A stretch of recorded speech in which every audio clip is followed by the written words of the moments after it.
Is it too hot in the kitchen? If you've got these fresh ingredients, you've got everything you need for a beautiful no-cook pasta sauce.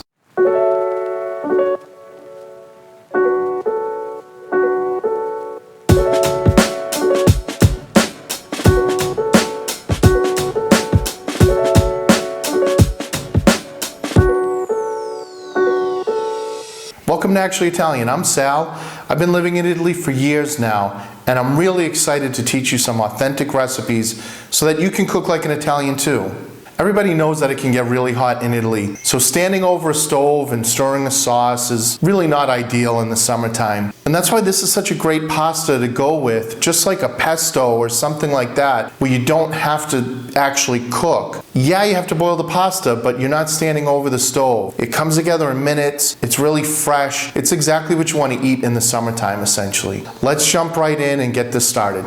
We need to start this sauce about a half an hour before we put the pasta water on. That gives it time for the tomatoes to break down a little bit and for the juices to come out, so that way we can have it kind of saucy. Think of it more like a condiment. We're going to dress the pasta. So we need that dressing, which is going to come from the tomatoes and the olive oil. The freshness of the tomatoes is really important here. If you have your own little garden and some fresh tomatoes, those are going to be the best. Like picked off the vine, absolutely ripe, is the ideal. If you don't have that, then a farmer's market is the next best thing. What I would avoid is making this in the winter with winter tomatoes from the supermarket. They're not going to have the flavor, they're not going to be juicy. It's just kind of not worth it to make it at that time.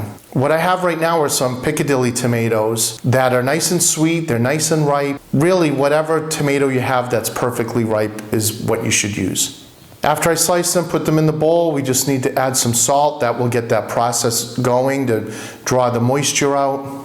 Now I'm going to add some fresh herbs to this. You can use any herb you like. I'm using basil, parsley works great, fresh marjoram, some chives even, whatever you have. Then I want a little bit of a saltiness component. So we're going to add some nice olives here. This is going to break up some of the flavors a little bit. Italians love their food to be capriccioso, which means capricious. In other words, they don't want every bite to taste the same. One bite will be more tomato. The next bite is going to have the saltiness of an olive. You could use capers in place of olives. I like a little bit of heat, so I'm going to add a pinch of some dried chili flakes. If you had fresh chilies, those would work even better. Next up, I'm going to make a little garlic oil. Garlic's kind of important to this, but I don't want to take a bite of raw garlic. I want all that garlic flavor though. I'm just going to grate some fresh garlic into this bowl and add some extra virgin, unfiltered, and actually homemade olive oil that I got from my friend who's from Puglia. Now, if you don't have an olive oil pusher like I do, then I've got a link in the description below for a really good olive oil that you could use for this and any other dish. I'll just give it a mix around, and then we're going to add this into the tomato mixture just before the pasta gets tossed in it. That way it has time for the garlic to infuse into the olive oil.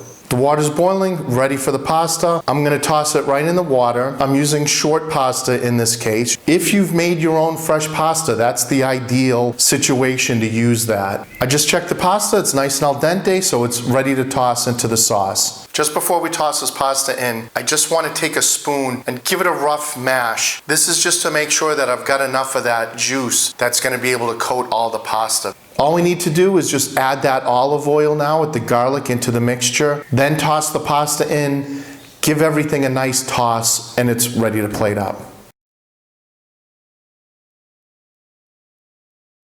I'm using some nice Sicilian pecorino cheese, but you could use Parmesan. The reason I like pecorino in this is because it's a little salty and it has a brighter flavor than Parmesan.